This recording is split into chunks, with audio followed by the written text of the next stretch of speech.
Hi students, we have finished Emil Durkheim's theory.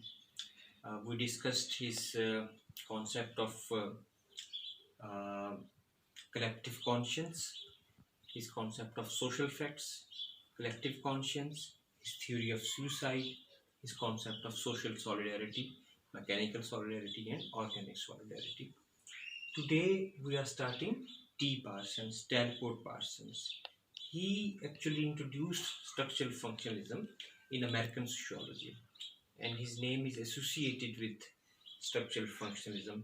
After Second World War, particularly, he is the major theorist of structural functionalism, and his style is very abstract. If you just happen to read his book, any book of T. Parsons, you will find very difficult and very generalized and abstract, as if you are studying quantum physics, perhaps. So, I remember that C. Wright Mills, another important conflict sociologist from conflict perspective, C. Wright Mills, and his important book is Sociological Imagination. So, he has basically written like 5 pages he has quoted, for example, from T. Parson, and after that he writes that, do you know what he wants to say? And then he writes just 2 sentences that he wants to say this. So he's just making fun of Parsons' style of theorizing and making things very difficult.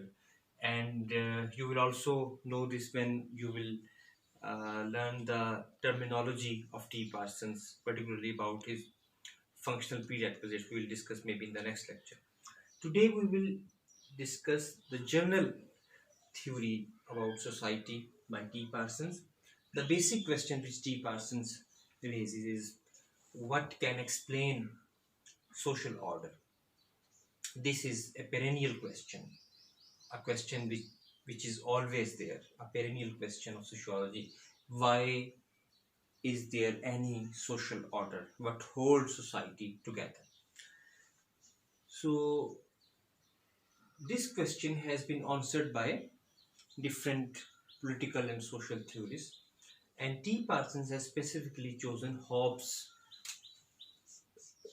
famous English political philosopher of 17th century, and his major work on political theory is Leviathan. So in Leviathan, Hobbes has discussed this question, that why there is any order in society, and his answer, Hobbes' answer to this question is that human beings have passions as well as reason. And if passions are allowed to work freely, then each person would want it, whatever he wants, in, a, in an unrestricted way. He wants to see things as he wants to see them. And therefore, he would immediately work on his desires, and he would kill any other person who would just make an obstacle. So, in this way, there would be chaos in society, and there would be a war of all against all. So, now this type of situation, this type of chaos, ultimately, human beings would have fear that they would be destroyed.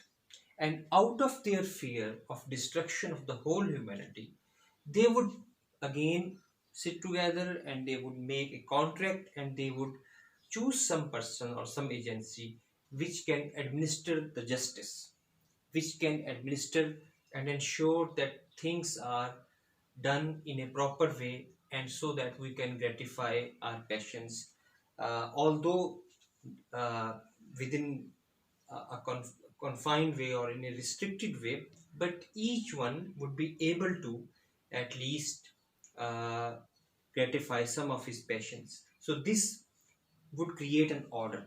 So order is basically created by a central authority.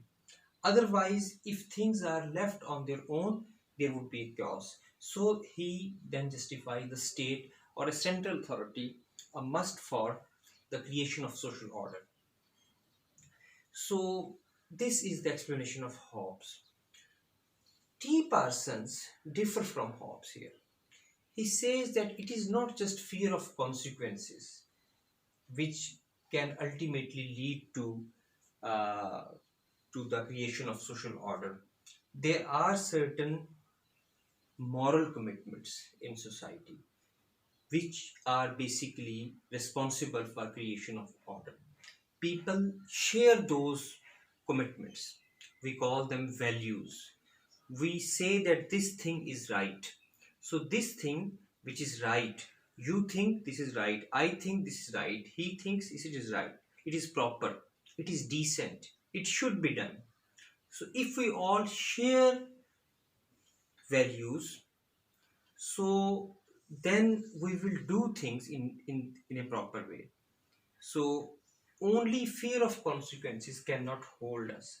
So if, for example, he takes the example of economy, that if, for example, in economy, we all share that this is the proper way to do a particular economic transaction. This is a proper way to sell things or buy things or to open an account.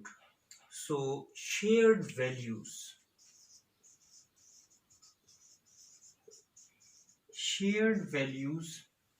or again we can say that conscience, the concept of the Rahim. This is the basically the Rahimian approach which Hobbes has adopted. That shared values of community basically provide that common point which holds a community or society together. And the Rahim particularly further says that religion basically reinforces these shared values or that collective conscience. Right? So, according to T. Parsons, shared values and our moral commitments create social order. And then further, he develops his whole sociology on the concept of values. What are values? Values are basically ideas which tell us what is important, what is worthwhile, what is desirable, what is valuable. So these are values.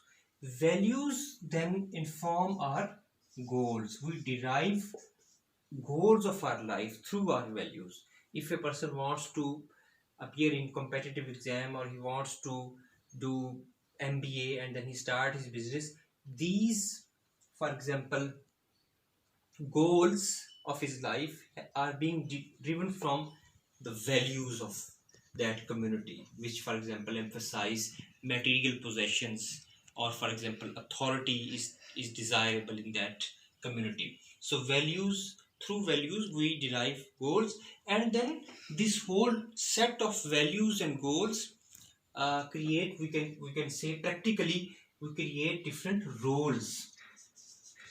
social roles. Teacher, for example, is a role, status, and role. So these statuses and roles are also derived from the network of shared values and goals. Because practically, in order to do something, you will have to enter into a particular set of roles.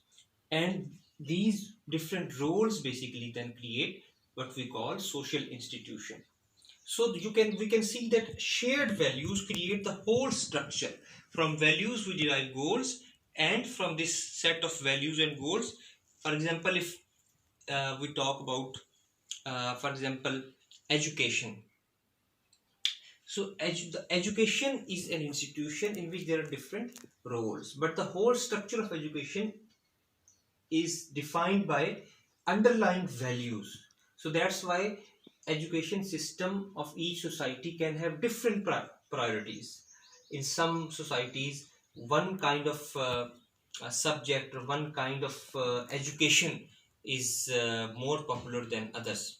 So because the values of that society might be different, or in some age, for example, maybe for Greeks philosophy was more important than to us. For example, Plato gave more importance to, for example, philosophy than to business administration, or the subjects which we think that are the top subjects of any university in Pakistan. So why? Because the values of Plato were different.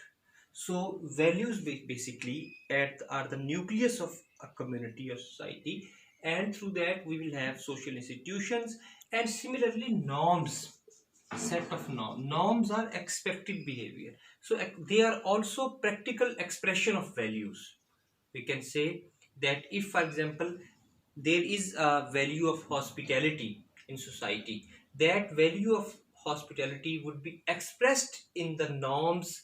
When a guest come, he will behave in a particular way, he will behave guestly, and he would expect something from us. So the mutual expectations, different roles, this is how the whole structure of institutions, norms and roles and statuses would be derived from values. So value consensus or shared values is basically the nucleus which hold the whole society together. So this is the explanation of social order by T. Parsons. We will continue with T. Parsons in the next lecture. Thank you.